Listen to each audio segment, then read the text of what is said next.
He deserves to be recognized for everything that he did. That's how I feel. That's why I won't give up. That was Linda and Vern Romans back in 2014, talking about Ulis Romans, Vern's father. They wanted him to be recognized for his service and sacrifice in World War II.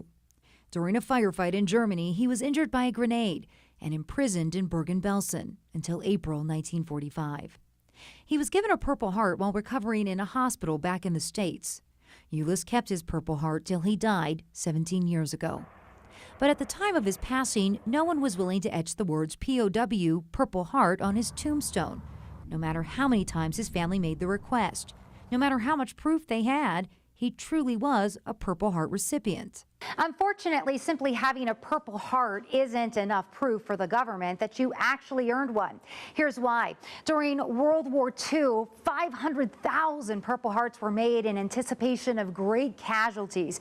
Because so many were made, many were given on the spot, and detailed records were never kept. To make matters worse, in 1973, records for soldiers from 1912 to 1960 were lost in a fire.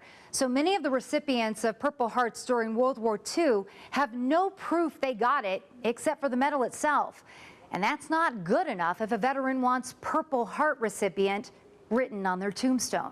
But, you know, I figured we have enough proof that he had it. The Romans had more than just Ulis's Purple Heart. Ulis kept his discharge papers from the hospital.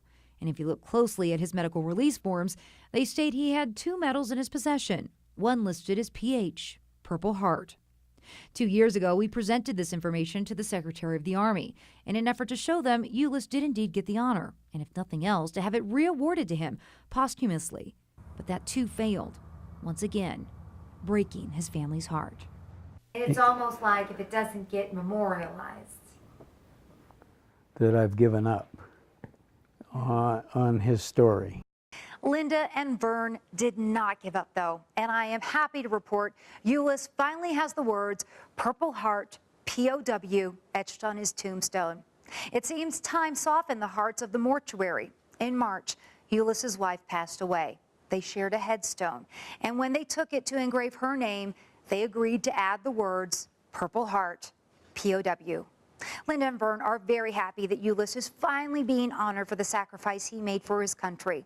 And we're very happy to have had a very small part in this family's amazing and heroic story. I'm Michelle Mortensen.